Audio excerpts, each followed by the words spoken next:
a step too far? Yeah, tough game, it's hard to put into words how we're all feeling right now, but yeah, tough game. It's disappointing that we couldn't win it for him. We wanted so badly to win it for him, so we'll see. You can't get harder luck than Harry Kane. He's lost so many times that what started as a joke looks real. This is the story of the unluckiest man in football.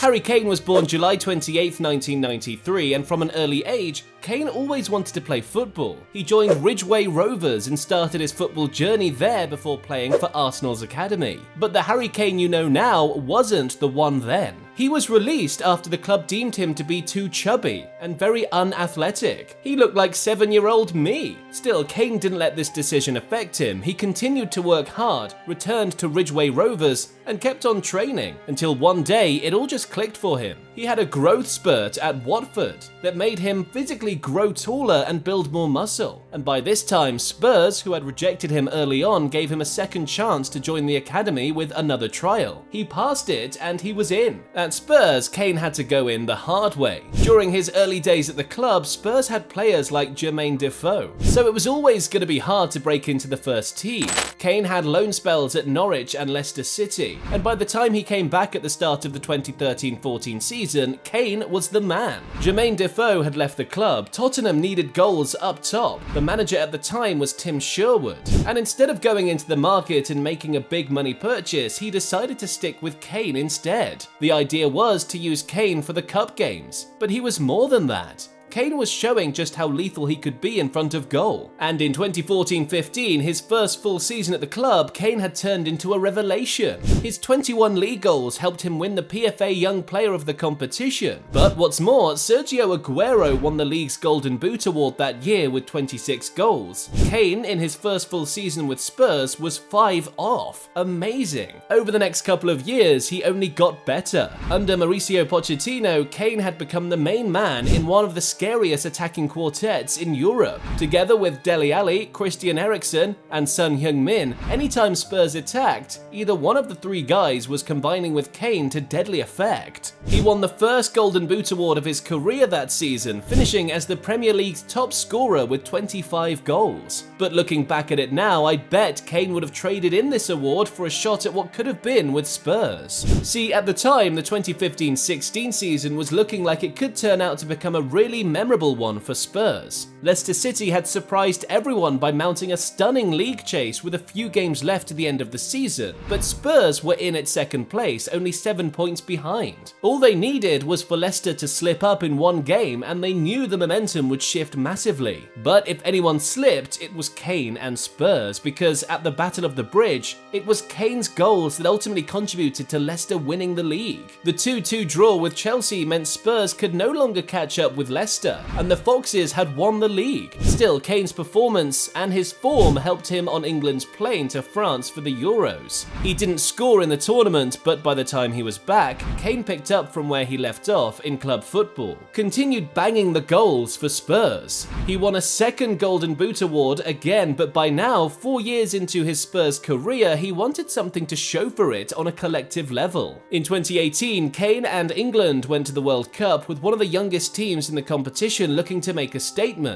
and they did. Kane was on fire in the competition. A hat-trick and 3 more goals helped him take the Golden Boot award with 6, the first English man since Gary Lineker in 1986. On a collective level, England did manage to impress, but ultimately the semi-finals was where it ended for them. They lost against the odds to the less fancied Croatia, and lost to Belgium in the 3rd and 4th places playoff. Kane was determined to use that World Cup form to make the next season count for Spurs, and he almost did. 2018-19 was a special year for Spurs, especially in Europe. They shocked the world. They beat the likes of Real Madrid in the Champions League group stages, Manchester City, and that 3-2 win over Ajax to reach the final of the Champions League that season. And if they were ever going to come as close to a shot at winning a European competition, it had to be now. It was like the perfect underdog story waiting to be written. No one was expecting Spurs to be at this stage of the competition, especially not after losing in the first leg of the semi-finals at home to Ajax. But yet, somehow, against the odds, Spurs Spurs overturned it to win 3-2 at the Johan Cruyff Arena and advanced to the final. Golden chance for Kane now. He was one match away from winning a European competition with his boyhood club until tragedy struck. He got injured in the lead up to the final and his participation was in serious doubt. Kane wanted to play, but the truth was that anything that happened now was always going to be a risk. Still, Kane took the chance and played in the final, but with that strapping on his thigh, he couldn't influence the game like he usually would. He watched on as Spurs lost this one 2-0, his first European final ending in defeat. Ouch. It didn't really seem like much even after this. I mean, no one really expected Spurs to be playing in a European final in 2019, but people didn't expect to win a trophy soon. The COVID hit season wasn't their year. Liverpool won the league and they barely managed to qualify for Europe. And a few games into the 1920 season, coach Mauricio Pochettino was gone. In came Nuno Esposito Santo. He didn't do much to change things, but the man who came after him promised to deliver Kane his best shot at some silverware. The special one, Jose Mourinho. With the kind of profile he had, his appointment was ideal for a player like Kane. He'd won the Champions League with the less fancied Porto in 2004, led Chelsea to back-to-back Premier League titles 2 years later, their first in the new era, won the treble with Inter Milan in 2010, came back and won the league and the League Cup with Chelsea in 2015. The man is a serial winner, and this had to be Spurs' year. Coming into February 2021, Mourinho had them moments away. They'd gotten to the final of the Carabao Cup against Manchester City, but just days before the final itself, Spurs sacked him. What happened next? Kane and his team went into the final with the 28-year-old Ryan Mason as manager. I don't even understand this one, man. Anyways, they lost the match 1-0, and to be honest, it was here that the shift happened. This was their best chance at winning a trophy by a mile, and Spurs blew it. Kane himself knew this too, and with the pressure mounting on him, it was time to make a decision. Before that though, he had one task ahead of him. Kane was now captain of the England team and led them into the 2021 Euros, looking to at least put in a decent performance. They made it past the group stages relatively easy, and in the round of 16 against a very tough German team, Kane finally got on the scores to help England win 2-0. Suddenly it felt like the momentum was building to something. Kane popped another 2 in the quarterfinals versus Ukraine, scored in the 2-1 semi-final win against Denmark at Wembley, and just like that, England was in the final of the men's Euros for the first time in their history. All that was standing between Kane and history, standing between him and becoming the first England captain to win the competition, was a win against Italy. The motivation to bring this one home was intense. Wembley was packed. In the final itself, England took the lead early. Kane didn't have much of the highlights and got subbed off later on, but he just wanted to win, and taking in that applause, the guy was desperately praying it came home. He'd already planned the perfect celebration back home, chilling with his family while they all watched videos on Mr. Football. But you see guys, this game can be a very wicked sport sometimes. Kane and England did everything, but the Italians fought back to take the game into extra time and penalties. And after 3 England misses on home soil, they'd officially choked on it. In the space of 3 years, Kane had lost a Champions League final, League Cup final, and now a Euros final. Damn. Remember that decision I talked about earlier? Well, now he wanted to make it. See, he was no longer that young kid who won the PFA Young Player of the Year award back in 2015. Kane was now 28, and he'd bagged a ton of individual awards and golden boots, but there was nothing from a collective standpoint to show for it. Kane knew it was time he started winning something, and so when the transfer window opened that summer, he was ready to leave. Manchester City came with an offer for him, same with Manchester United, but in the end, the move never materialized. Kane decided to stay at Spurs and signed a new bumper contract that made him the highest paid player at the club. The idea was to now try to lead the side to a major trophy for the first time since 2008. But in the 2 seasons after this new deal, it was the same story. Managers came and left, and on his part, the Harry Kane curse became a thing. A lot of people had started speculating that Kane was cursed from winning trophies. And there's no way he'd have seen this, and it won't have gotten to him at the very least, man. Ouch. Midway through the 2022-23 season, Kane and England were out in Qatar, looking to improve on their 2018 World Cup 4th place finish.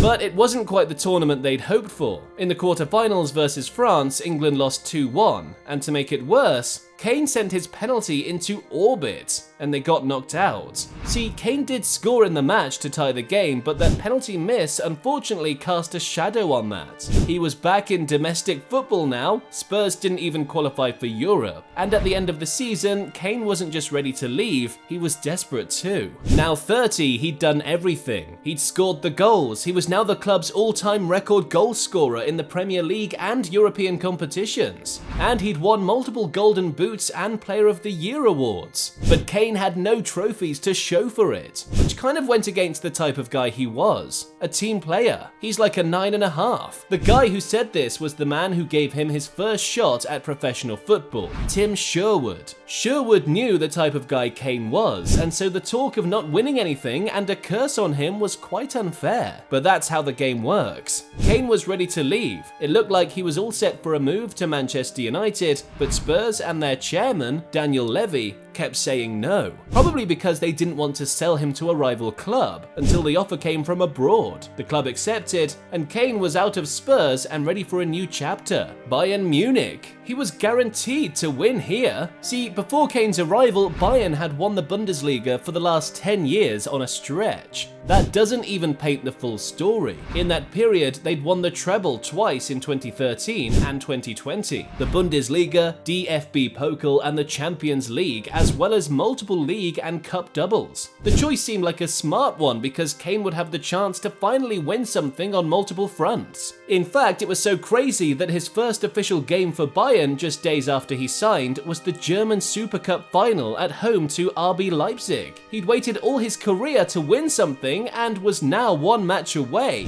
but they somehow lost 3-1. Alarm bells. No worries, I mean, it's Bayern Munich, they always win the league, and there's also the Champions League too. From a personal standpoint, some critics felt that Kane wouldn't be able to match up and compete in a different league abroad. Kane, on his part, did his job. He was scoring goals left, right, and centre. By December, he was leading the goal-scoring charts with over 25 already, but on a collective level, Bayern was struggling. I mean, they were in with a shot, and to be fair, the same thing happened last season, and they miraculously came back on the final day to win the league. So no worries for Kane, right? Plus the DFB Pokal and the Champions League too, Bayern was still in with a shot at 3 major trophies. Well, fast forward to April and it was a different story. They had been knocked out of the DFB Pokal by third-tier Saarbrücken, losing out on the league to an unbeaten Bayer Leverkusen team. Leverkusen didn't seem like they were gonna lose a game anytime soon, and the Kane curse talk was back on. The Champions League became the main target for Bayern and Kane. They made it to the latter stages, the semi-finals, and the situation became so desperate that even head coach Thomas Tuchel admitted this was their only shot at saving the season. The league was officially gone. The year Kane joined the club was the year Bayer Leverkusen went on an unbeaten run to win the Bundesliga for the first time in the club's history. I can't even make this up, it didn't seem ordinary. Kane won the Bundesliga Golden Boot, but it was becoming an increasingly familiar story repeating itself now. He did well from a personal level, but collectively there was nothing to show for it. Attention turned to the Champions League. Bayern had to beat Madrid now, and there was extra motivation for it. They drew the first leg 2-2, and a day before the second leg, they watched Borussia Dortmund take out PSG and advance to the final. If they got a result against Madrid, it'd be a repeat of the 2013 Champions League final, and Bayern won that. In Madrid, Bayern were minutes away. Alphonso Davies gave them the lead in the 57th minute. Kane was delivering killer passes from midfield and influencing the game. And with less than 7 minutes to play, Tuchel decided to take both he and Leroy Sané, 2 men who'd done the damage that night. He took them off because he felt the game was done and all they had to do was defend. See this one out and they'd be through to the final. But it's Real Madrid, man. Big mistake. I don't know how, but Joselu managed to pop a brace and send Madrid to the final at the expense of Bayern. Kane and his new team were out.